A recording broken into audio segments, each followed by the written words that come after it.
Good morning, everyone. Thank you for being here. I'm honored to be joined by our Police Commissioner, James O'Neill, our Chief of Detectives, Robert Boyce, Assistant Chief James Essick, and Deputy Inspector Brian Gill. We're here today to talk about guns and our relentless effort to combat firearm trafficking from down south. After many months of brave police work and dedicated efforts by prosecutors in my office, we can announce today the indictment of 24 people, 22 residents of Virginia, 1 resident of Washington, D.C., and 1 man from Brooklyn, many with ties to the blood street gangs. We allege that these defendants have been working together to flood our streets with illegal guns and assault weapons by skirting New York's tough gun laws. They bought firearms in Virginia for resale in Brooklyn. This is our biggest gun trafficking case to date, the most defendants charged, and the most guns seized in Brooklyn's history. Over the course of an 8-month investigation, an NYPD undercover officer purchased 217 guns from these defendants, including 41 assault weapons. We didn't even have room on the table for all the guns, so you see some of the guns here. There's over 50 more guns and assault rifles in the bin there. So this was quite a haul. Just think of the damage these guns could have caused if they got into the wrong hands. Gang members senselessly killing each other, innocent people becoming victims of violent crimes, courageous police officers being shot at. By removing each of these guns from the streets, we have prevented untold numbers of shootings or other violent crimes. In my mind, we have prevented misery and death.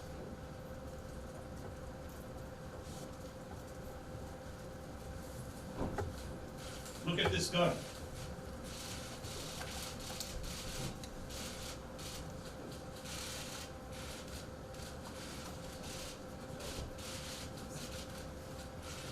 This is a Tommy gun. It's a machine gun. It does not belong on the streets of Brooklyn, and it was one of the many guns intended to be purchased in this case, along with many other rifles and assault weapons. As someone who lives in Brooklyn, is raising my family in Brooklyn, I find this case truly, truly infuriating. And so long as anybody continues to peddle death in our borough, we will continue this hard work. We will continue to go wherever we need to, including beyond state lines, to stop the flow of illegal guns into our city.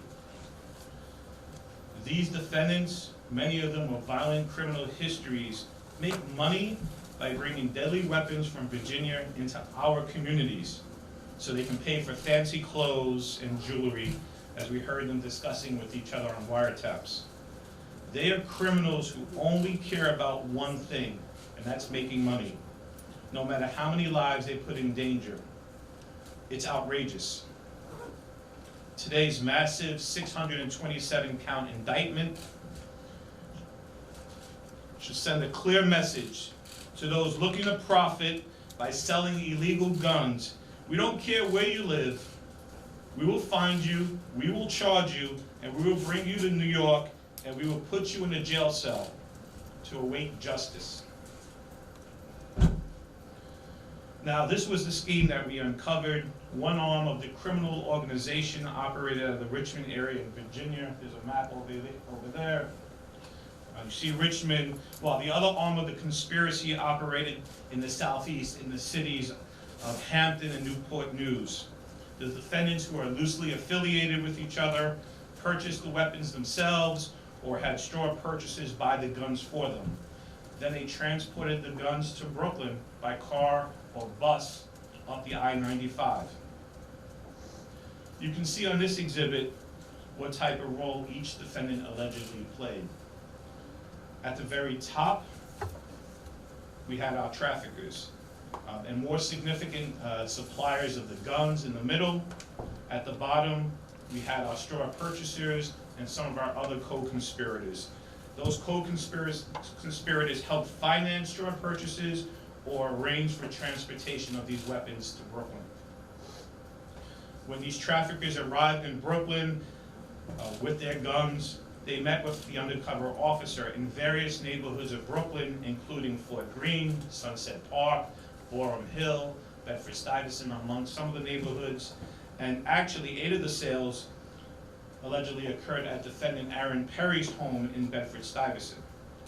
The investigation uncovered that this crew used lookouts to monitor the sale locations, and they changed the locations if they suspected a police presence. The crew also had colorful code words for their products. A gun wasn't a Glock or a Smith & Wesson. A Glock was a glizzy, a chopper, a joint. And bullets or ammunition were called food or shells. And they sold these guns at a significant profit, anywhere from $800 to $1,200 per gun, with the average being about $1,000 per gun. And the assault weapons cost significantly more, between $1,800 and $2,200. Now, all of these defendants are charged with conspiracy, and they're variously charged with criminal sale of a firearm in the 1st degree, the 2nd degree, and the 3rd degree. The top count carries a penalty of up to 25 years in prison, and I can tell you from our previous gun trafficking cases, we have obtained prison sentences of more than 15 years for the leaders of these conspiracies. And there's absolutely no doubt that these defendants knew what they were doing was illegal, and that they were taking advantage of weak gun laws. Because you can hear them openly mocking the gun laws on our wiretaps. Take a listen. If we can continue to make money on a wide tip, you know what I'm saying? 'Cause I know you goddamn gonna let some of them go eventually, you know what I mean? Because nobody in your city can get them. But if we can continue to do this, we can make this every, you know what I mean? There's no limits to how many guns I can go buy from the store, you know what I mean? I can go get 20 guns from the store tomorrow. If I had 10 bands to spend in the store, they'll let me spend 10 bands in the store. Yeah, I know, I'm all right here. You know what I'm saying? And I can do that Monday through Friday. Every day go spend 10 bands, and they might start honking at me. Yeah, but yeah. in Virginia, our laws are so little, you know what I mean? I can give guns away.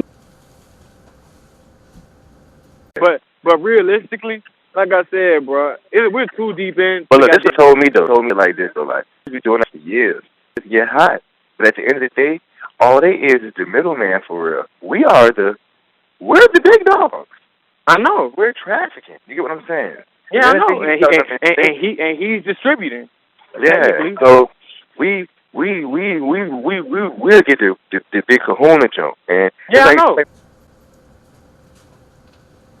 These proactive trafficking investigations by the NYPD, in partnership with our office, make it a point to target not only the sellers, but to also target the suppliers and the straw purchasers who provide them with the guns.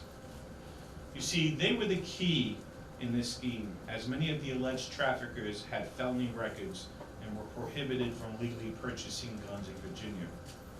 So in order to combat trafficking in Brooklyn, we go to the source and arrest these out-of-state defendants, because we need to send the message that even if it's legal to buy weapons where you live, the minute you purchase firearms to sell here, you're breaking our laws, and you're no longer safe from being prosecuted. When you hear a trafficker boasting about the weak gun laws in Virginia, it is crystal clear that this needs to be addressed.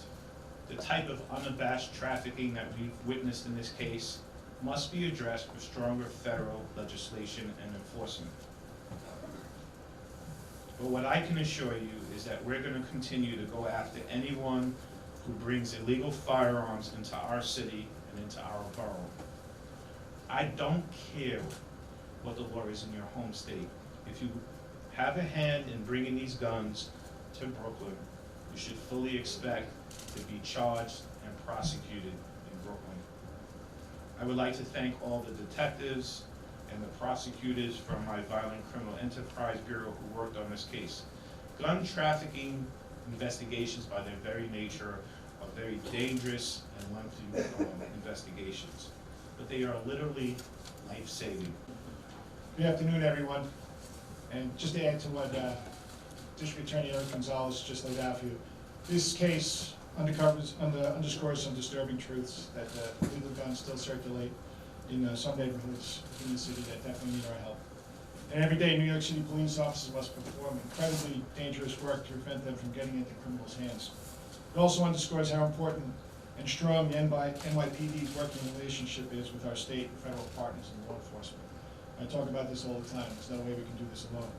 I want to thank the Brooklyn DA's office. I want to thank the Regional Fugitive Task Force, the ATF, the U.S. Marshal Service, the Virginia State Police, the Virginia State Attorney's Office, and the Henrico County, Virginia Police Department.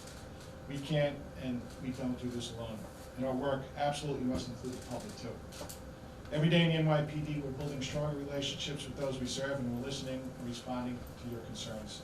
And you're helping us identify and take out of the equation people like this, the relatively small percentage of the criminals who promote and carry out much of the violence in New York City.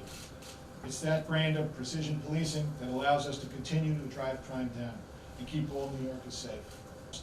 Through no small effort of the police, and particularly the undercover officers in this case, other families will be spared that same tragedy. Undercover work is one of the most difficult things we ask our police officers to do. And every day, NYPD officers perform incredibly dangerous work to prevent guns from adding to the crime tally. Dozens of undercover gun buys occurred in Manhattan and Brooklyn during this 8-month investigation. They yielded, as you see here, more than 200 firearms. And now, instead of being used in commission of a crime, these guns here before you today have been taken out of commission permanently. This is good news for the public, good news for the police. There's more work to be done.